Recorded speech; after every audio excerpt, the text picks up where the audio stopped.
Ça vient de qui, tous ces messages-là? Hein? Tu veux pas me le dire, hein? Tu me caches quelque chose? Mais voyons, de quoi tu parles? Hey! Prends-moi pas pour un épais. Je le sais que Tu parles dans mon dos à tes amis. Tu me fais passer pour un méchant. Mais c'est toi qui cherches l'attention. Chérie. Hey! Là, tu vas m'arrêter ça tout de suite, là. Tu vas me le dire, c'est à qui tu parles, OK? Les gars, la violence faite aux femmes, ça s'arrête là. J'ai l'air de quoi? Je suis ton chum, c'est moi qui devrais être ton confident. Bonjour, c'est Brianna de l'émission Laval et sa jeunesse en partenariat avec le Forum Jeunesse de Laval. Aujourd'hui, nous vous présentons deux femmes engagées dans les causes pour l'égalité des genres. J'ai hâte de vous les présenter. Merci et continuez de nous suivre à Groove Station Canada et ainsi qu'au Forum Jeunesse de Laval. Vous suivez Groove Station Canada, le chemin de l'information.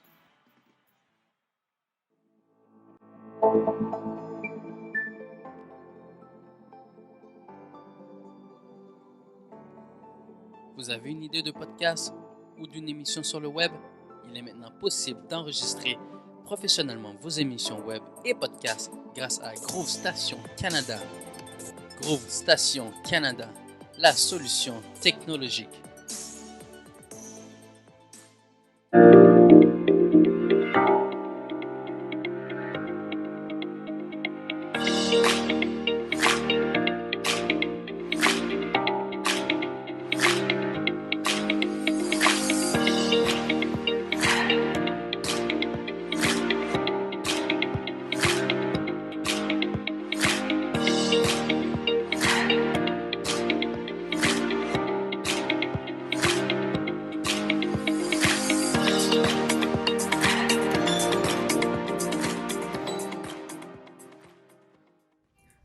Bonjour, aujourd'hui nous recevons une jeune femme engagée, Fouzia. Bonjour Fouzia. Salut Brianna. Comment ça va? Ça va très bien, je suis contente d'être ici. Merci, merci à toi d'avoir accepté l'invitation. Et ma première question pour toi, ce serait, c'est quoi ton parcours au niveau engagement? J'ai un parcours assez typique, mais j'ai pas commencé à m'impliquer lors de mon adolescence. Pour moi, ça a vraiment commencé à l'université. Parce qu'on avait des beaux programmes d'implication à l'Université de Montréal. Donc, c'est à ce moment-là que j'ai découvert plein d'organismes jeunesse. Tu étudies en quoi? Juste par curiosité. J'ai étudié en sciences politiques puis en études internationales. OK. C'est avec ton programme ou c'est vraiment avec l'université qui avait des programmes justement dont tu parlais? Non, c'est principalement des programmes universitaires. C'était pas lié à mon programme d'études, mais on avait justement un bureau là pour toutes les implications et tous les gens qui voulaient créer des projets ou créer même des regroupements étudiants, ils pouvaient le faire dans cet espace-là. Donc c'était l'action humanitaire et communautaire de l'Université de Montréal. Donc c'est à ce moment-là que j'ai commencé à découvrir puis essayer différentes implications pour voir où moi j'étais épanouie. Donc j'ai fait beaucoup d'implications à l'université, entre autres dans des organismes de droits humains. Donc beaucoup de sensibilisation auprès des étudiants de l'université. Ça m'a permis de découvrir d'autres opportunités hors de l'université. Fait que après, je me suis impliquée auprès d'Amnesty International Canada, qui m'a aussi amenée au Forum social mondial de 2016 qui avait eu lieu à Montréal. Donc, c'était de très belles opportunités d'implication avec des organismes de Montréal et du Québec. Puis ça a amené par la suite à découvrir qu'il y avait plein d'organismes jeunesse et des organismes jeunes au Québec. Et donc là, je me suis impliquée, j'ai siégé pendant 3 ans à l'Observatoire jeunesse d'Oxfam Québec. Ah, c'est le fun! C'est quoi? Donc, l'Observatoire jeunesse d'Oxfam Québec, c'est un comité consultatif du conseil d'administration. Donc, ils voulaient avoir... d'Oxfam Québec, okay. Exactement. Donc, ils voulaient avoir au sein de leur conseil d'administration vraiment un comité qui se concentre sur les enjeux de la jeunesse, mais aussi d'avoir la voix des jeunes sur toutes les stratégies, les orientations, les politiques d'Oxfam Québec qui fait de la coopération internationale. Donc, c'était d'avoir une vue jeunesse dans ces implications-là. Puis après ça, je me suis impliquée auprès des forums jeunesse, entre autres le Forum jeunesse de Laval. Qu'est-ce que tu faisais en particulier? J'étais sur le conseil d'administration, donc j'étais pas sur un conseil exécutif, mais j'essayais d'aider du mieux que je pouvais là, avec mes implications, mes expériences. Le forum revivait dans les dernières années, donc il était en train de se développer. Puis j'ai pu participer avec plein d'autres jeunes, dont toi, sur plein de projets pour développer puis de partager les belles opportunités d'implication à Laval et en même temps d'aller chercher des jeunes qui veulent s'impliquer mais qui ne savent pas comment le faire. Donc le Forum Jeunesse de Laval était là pour ce bel espace d'implication. Puis on est toujours là pour ça au Forum Jeunesse de Laval. Si vous voulez vous impliquer, vous savez pas par où commencer, ou vous avez tout simplement un projet, puis vous voulez comme plus d'aide pour le structurer ou pour le partir, ben, au Forum Jeunesse de Laval, on est là justement pour ça, pour aider ces jeunes-là. Puis moi, j'avais une petite question, j'étais curieuse. Tu parlais du Forum social mondial qui avait lieu à Montréal en 2016. C'est quoi, puis ça correspondait à quoi? Le FSM, donc c'est un forum où c'est le monde parallèle d'un forum, le forum économique. Donc c'était vraiment pour amener la solidarité internationale puis de quelque chose de l'opposé à ce qui est capitaliste un peu. Donc on est vraiment allé chercher, c'est un forum qui va chercher plein d'organismes, plein de communautés qui poussent pour milier pour les droits humains, pour les droits environnementaux, les droits des femmes. Donc, c'est vraiment des forums qui amènent des voix marginalisées dans notre système politique et économique pour qu'ils s'unissent, qu'ils échangent et pour amplifier aussi les voix de ces revendications. Donc, c'était la première fois que ça avait eu lieu disons dans le monde, si on divise le nord et le sud, là, c'est la première fois que c'était au nord, parce qu'en général, c'était dans des pays du sud, donc en Afrique, en Amérique du Sud. Donc c'est la première fois que ça avait eu lieu en Occident, donc c'était à Montréal. Et à Montréal. Donc on était vraiment choyés d'avoir ce forum-là. C'est nice tout ce que tu fais, mais je sais aussi que tu es auprès de Citoyenneté Jeunesse, que tu veux nous en parler un peu plus, puis c'est quoi ton rôle par rapport dans cet organisme-là? Citoyenneté Jeunesse, je siège au conseil exécutif depuis maintenant 2 ans, presque 2 ans.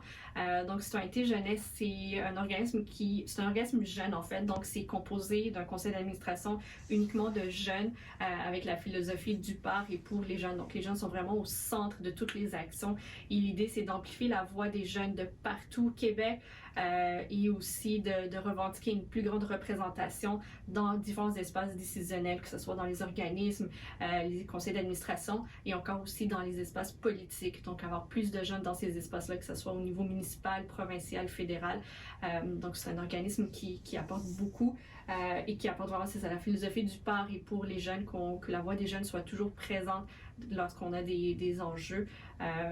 Et c'est un organisme qui est présent un peu partout au Québec. Donc on essaie de vraiment représenter la spécificité des régions du Québec. Donc les jeunes de chaque région du Québec ont leurs enjeux.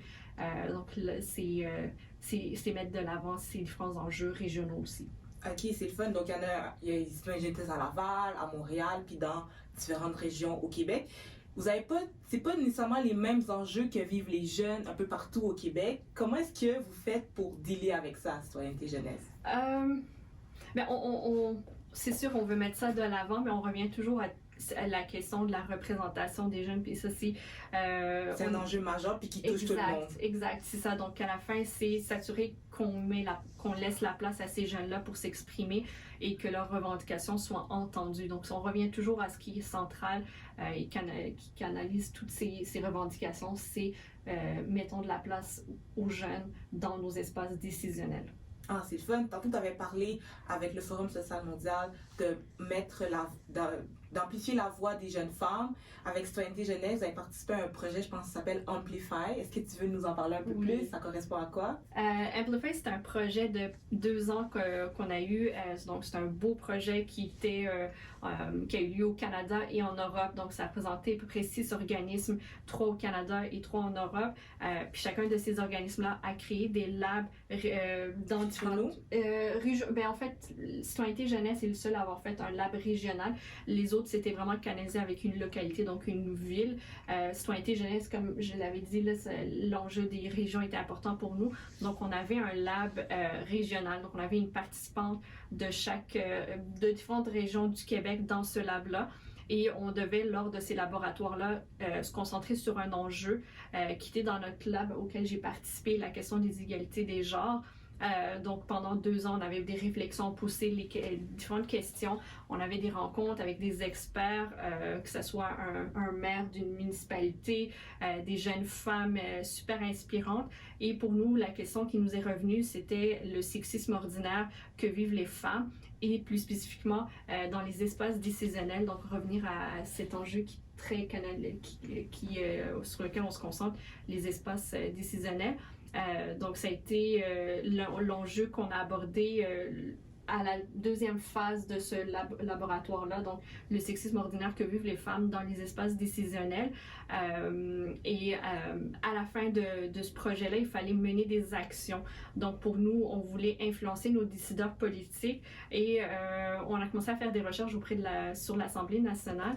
Et c'est sûr, on voit là, c'est un espace où on a quand même une parité de députés, mais on le sait, là, c'est ressorti dans les dernières années par différentes députés, différentes représentantes. Il y a quand même du sexisme qui se vit dans cet espace-là. Du sexisme ordinaire. Exact, oui. Des différents types de récits qui ont été partagés et on voulait le signaler, mais en même temps, l'Assemblée nationale, c'est un espace quand même emblématique. On voulait que ce soit un modèle pour les différents espaces décisionnels ici au Québec, que ce soit dans des organismes ou même au niveau municipal. Donc, on s'est adressé aux représentants politiques pour leur dire que cet enjeu était important pour nous, des jeunes femmes de différentes régions du Québec. Fait que vous avez envoyé une lettre à tous les représentants de l'Assemblée nationale, les 125. Là. Exact, oui. Donc, on a rédigé une lettre ouverte qu'on a publiée dans la presse et qu'on a envoyée à tous les députés, donc les 125, leur indiquant justement que le plan stratégique de l'Assemblée nationale n'incluait pas la question des inégalités de genre et que c'était un enjeu qui était assez important, même si il y avait la parité à l'Assemblée.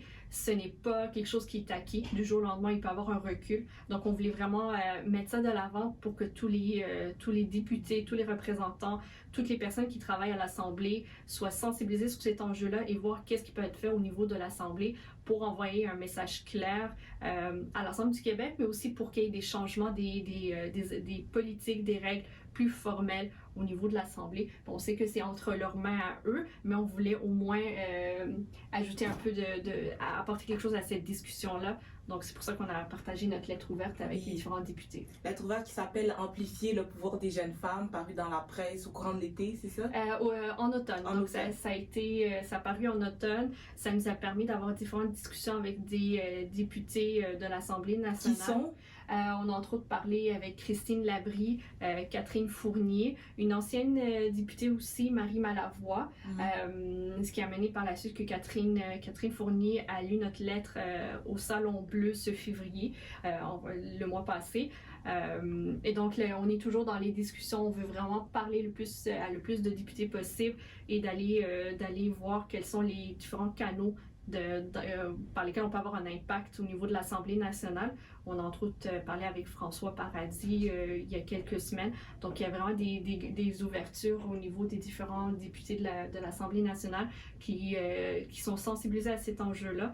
Donc, pour nous, là, c'est vraiment de juste passer le message de ces jeunes qui ont travaillé quand même pendant 2 ans sur cette question-là puis qui voient l'impact réel que ça peut avoir si l'Assemblée nationale participe dans ce mouvement-là. Ah, c'est le fun!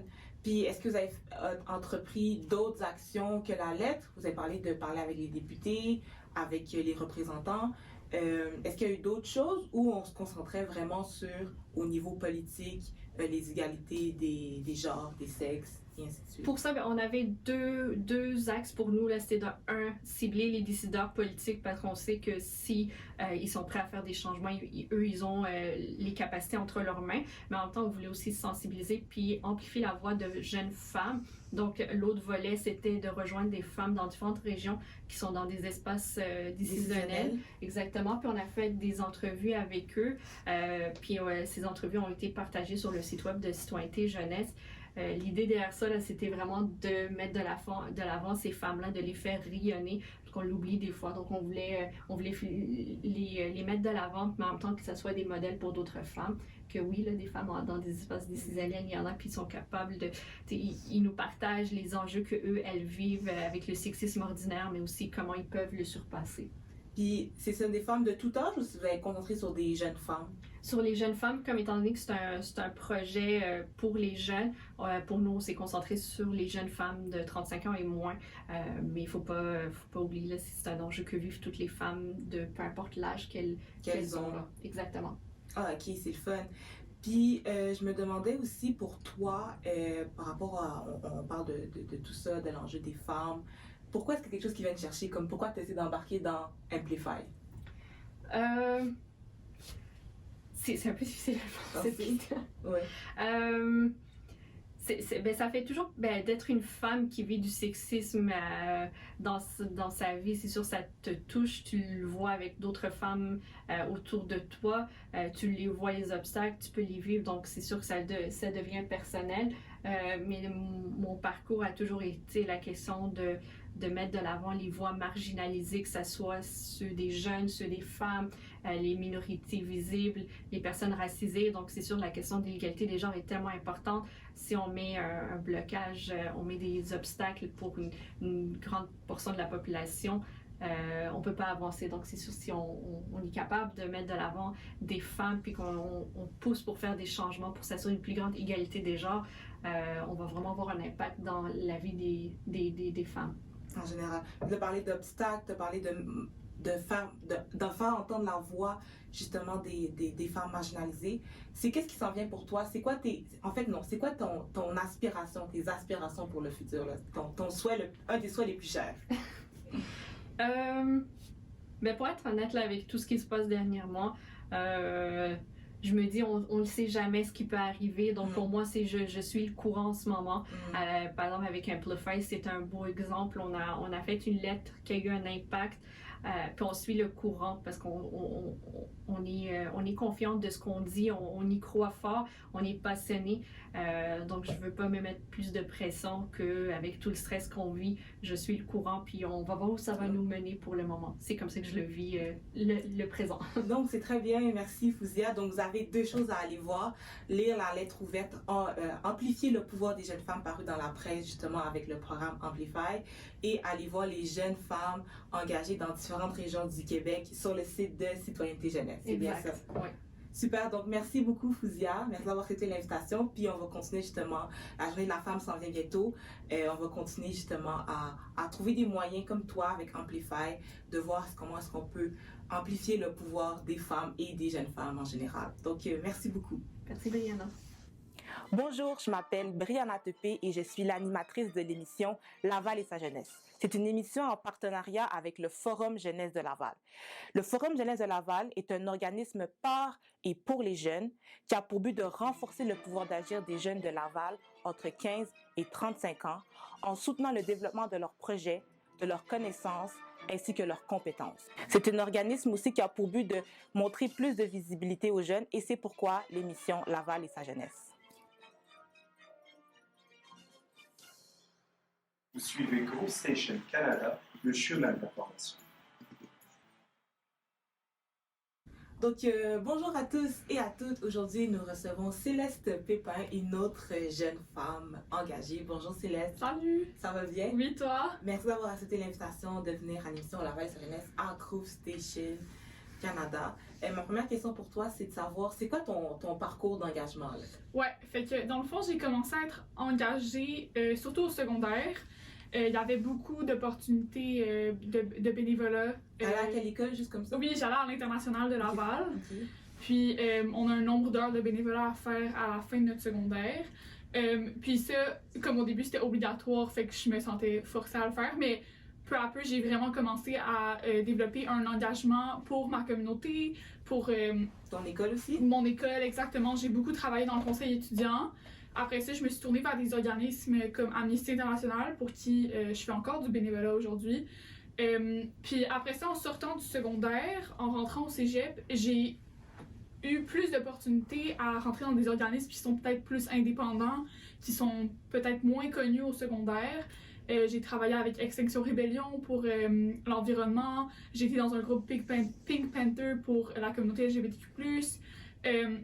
Fait que ça, c'est le genre d'engagement que je fais. J'organise des manifestations, je participe à des manifestations, je suis dans des groupes de jeunes de discussion pour comme créer un espace de conversation qui est sécuritaire et libre pour les jeunes. Je m'implique aussi au niveau de mon cégep dans l'association étudiante, puis ce genre de trucs-là. Wow, beaucoup de choses! Ouais, je sais. Pourquoi t'impliquer autant? Je pense que m'impliquer autant, c'est que ça donne une espèce de... Tu as l'impression que tu fais quelque chose de concret, puis que tu es réellement en train de changer les choses.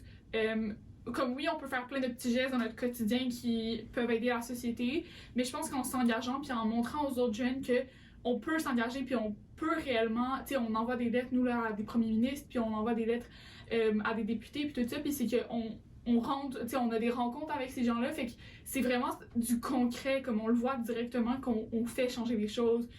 En signant des pétitions, en créant des manifestations, on voit que ça fait changer l'opinion publique, puis je pense que c'est ça qui vient le plus me chercher, c'est de savoir que en ce moment, je pose un geste concret qui fait réfléchir les gens autour de moi. Puis qui, justement, genre, tu participes activement à ta communauté. Exactement. Tu continues justement à changer les choses positivement dans ta communauté. Puis c'est ça qui est le fun avec l'engagement, c'est que tu peux le faire concrètement, comme c'est tu ça, l'as dit. Exact. Puis je sais aussi que tu es impliquée dans plusieurs causes féministes, pour le droit de la femme, Ouais. puis pour l'empowerment des jeunes femmes aussi. C'est quoi, puis qu'est-ce que tu fais? Dans le fond, est-ce que tu veux que j'explique c'est quoi l'empowerment des femmes? Oui, exactement. Okay, parfait. Fait que l'empowerment des femmes, pour moi, c'est vraiment juste atteindre l'égalité des genres, fait que à tous les niveaux, là, que ce soit économique, social, culturel, politique.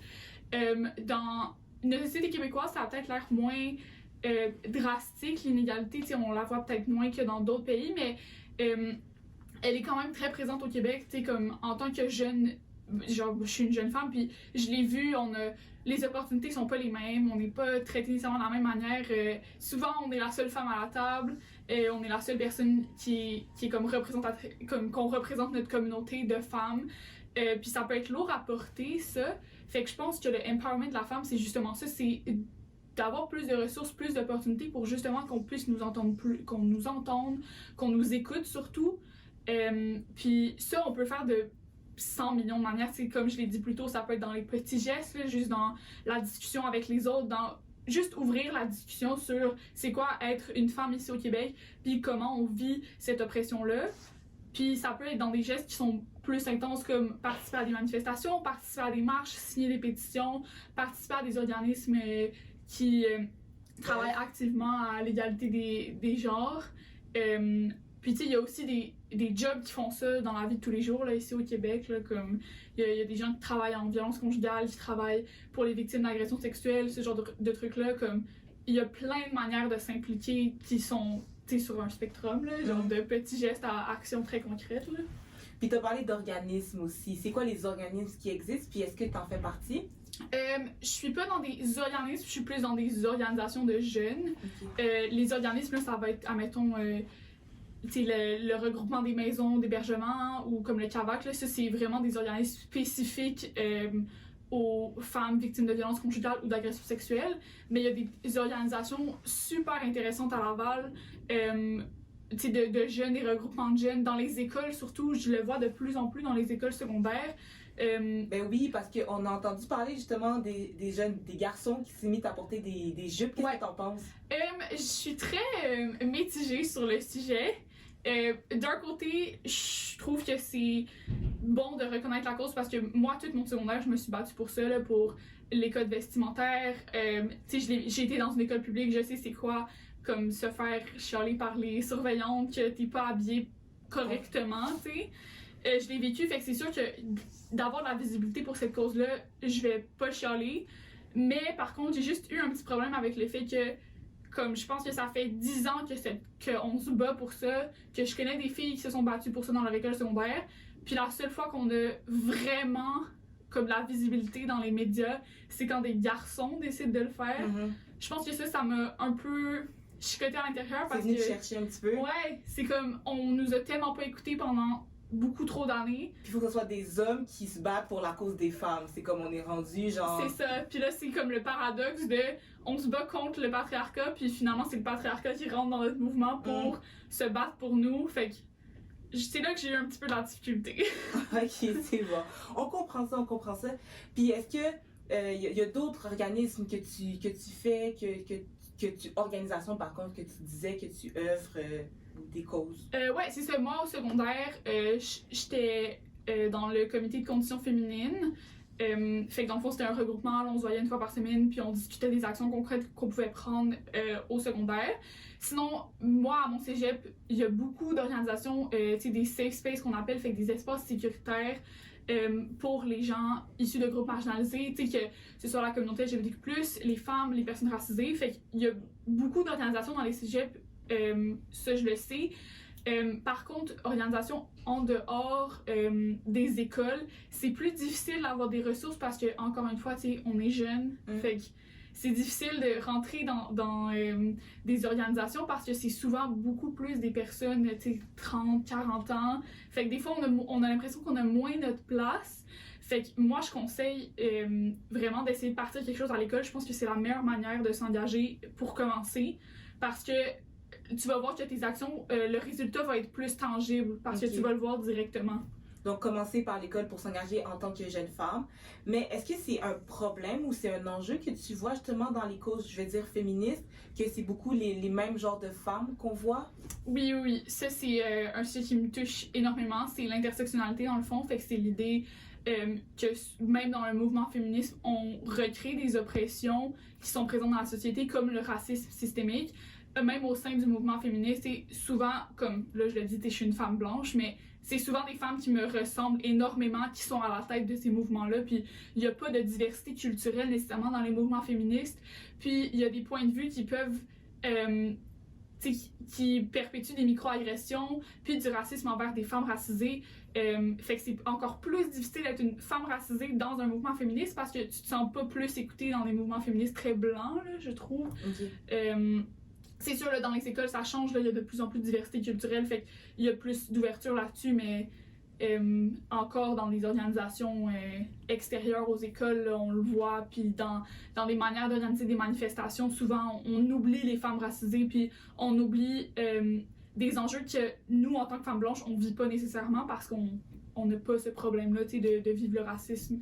Puis c'est quoi qu'il faut faire à ce moment-là, d'après toi, justement, pour ne pas recréer les microagressions puis les inégalités au sein même des mouvements qui se veulent justement pour l'égalité? Le meilleur conseil que je donnerais, ça serait de décentraliser vos organisations, fait que de pas avoir de hiérarchie comme une présidente, une vice-présidente, parce que souvent ce que ça va faire, c'est que ça va être des femmes blanches qui vont monter à ces postes-là, fait qu'on va recréer cette hiérarchie au sein du mouvement, fait que d'avoir tous les gens dans le mouvement qui sont égaux, puis que c'est juste une discussion vraiment, c'est pas comme je suis présidente, je décide de qu'est-ce qu'on fait, c'est plus comme on va voter comme une démocratie.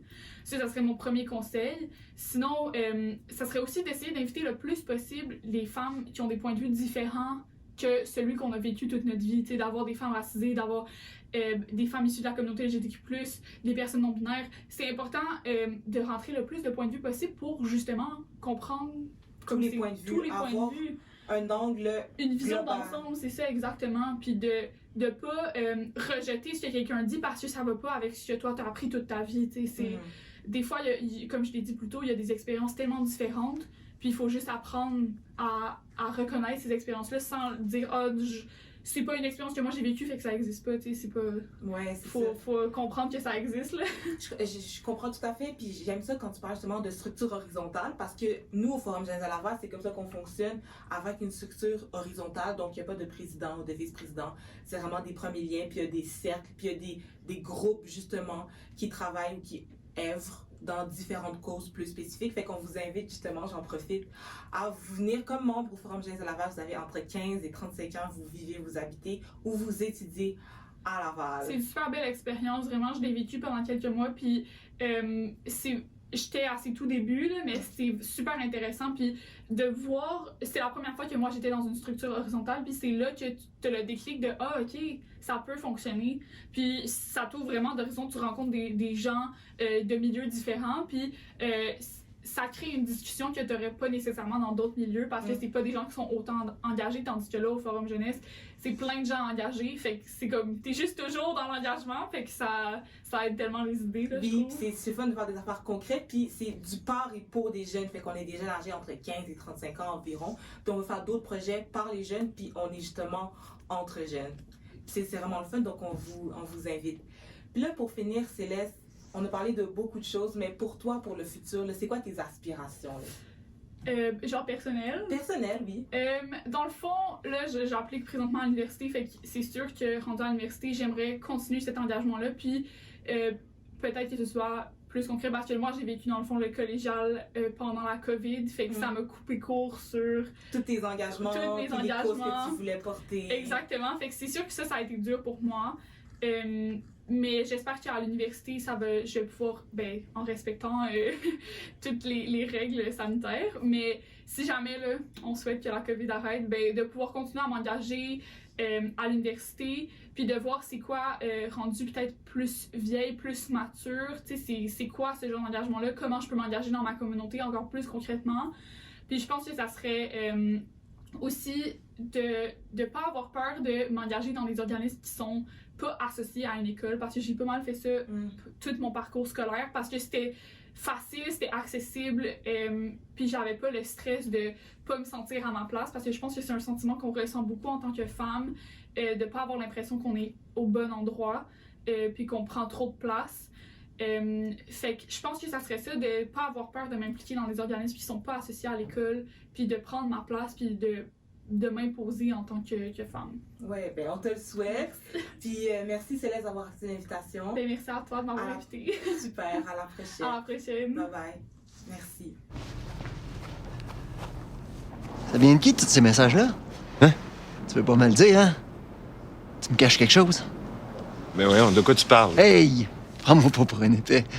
Je le sais que Tu parles dans mon dos à tes amis. Tu me fais passer pour un méchant. Mais c'est toi qui cherches l'attention. Chérie. Hey! Là, tu vas m'arrêter ça tout de suite, là.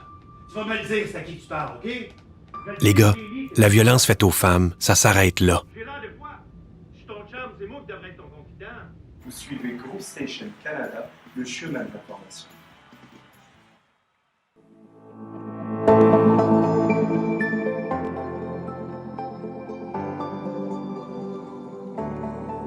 Vous avez une idée de podcast ou d'une émission sur le web? Il est maintenant possible d'enregistrer professionnellement vos émissions web et podcasts grâce à Groove Station Canada. Groove Station Canada, la solution technologique.